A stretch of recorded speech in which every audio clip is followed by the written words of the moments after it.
Sarah, welcome to the Daily English Show. The video I recommend today is called How to Learn to Speak Good Japanese Fast. It's by Hikosaemon. He's a Kiwi guy and he lives in Japan and speaks Japanese, of course, and he's talking about how he learnt Japanese. I think his advice is really good and it could be applied to learning any language. One point he said was, you have to force yourself to use the language. This is so true. If you have some free time, will you watch a movie in the language you're trying to learn or your native language? Of course, you'll enjoy it more in your native language, but if you force yourself to watch the movie in the language you're trying to learn, then you'll enjoy the long-term benefits of eventually being able to understand that language. One way I force myself to use Japanese is by having my computer operating system and all my software in Japanese. Of course, it'd be easier in English, but then I would lose that great learning opportunity. Another thing he said was, you need to surround yourself with the language. Again, I totally agree. Learning a language is not just a matter of doing one thing. It's not like, oh, I bought this great textbook by a famous publishing company, and so once I get to chapter 37 I'll be fluent. You need to do many different things: read, write, listen, speak, and use the language in many different ways and in many different environments. This was interesting. He said, you have to go back to being a kid, basically. Absolutely. And I think this is one of the hardest things about learning a language, and one of the things that stops a lot of people. Because it's not easy. When I came to Japan I was 22, so I'd spent 22 years learning how to live in New Zealand, about law and history, how to relate to people, how to act, how to speak. Then I came to Japan and I knew nothing. How to speak, how to read, how to write, what the laws were, how to act in social situations.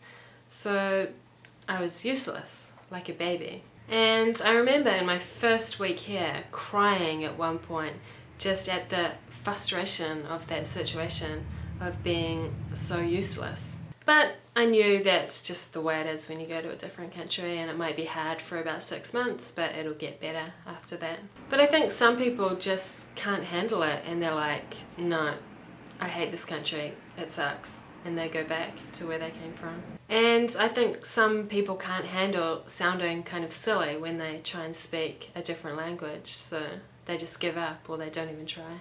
So I think when you learn a language, you have to get over your ego and your natural tendency to want to look good. Because when you learn a language, you sound silly and stupid sometimes, and that's just the way it is. But if you can accept that, then that's when you'll make good progress. And finally, one more point he said what was important was having fun and learning what I had to when I needed it.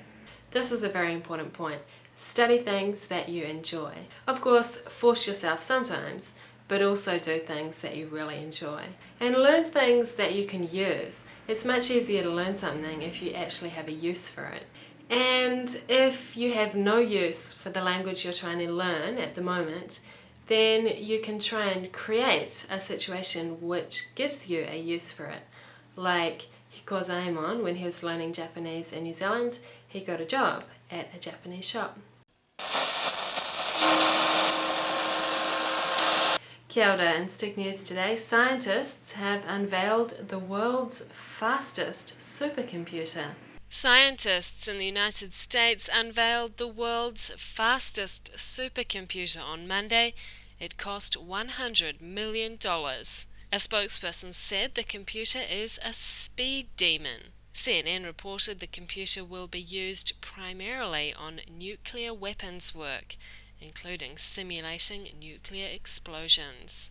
The computer is called Roadrunner and now lives in New York, but will soon be moved to New Mexico.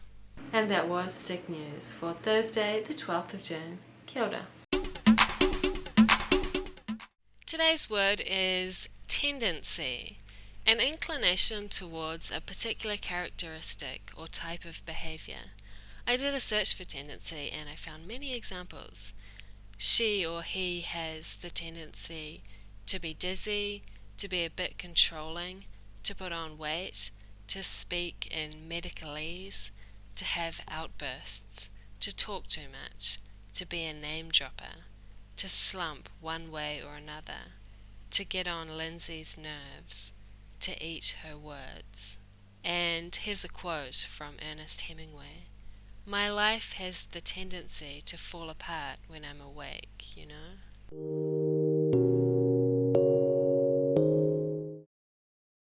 Do you still study Japanese? Why? What test did you take? Did you pass? Even though you studied so hard? Are you going to take the test again?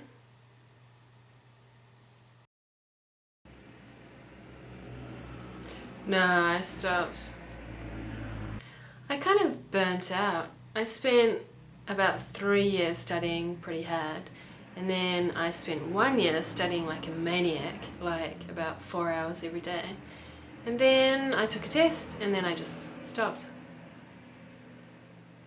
It's called the JLPT in English.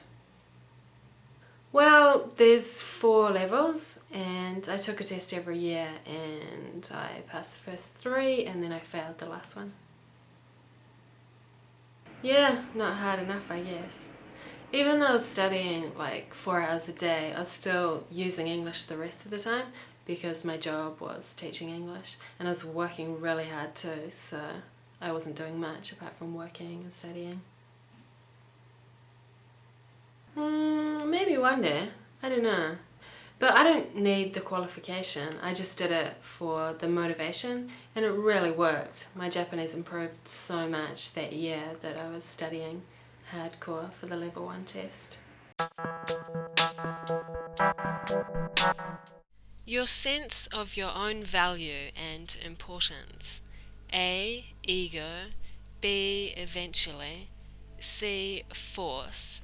D. Frustrated. E. Tendency. Ego.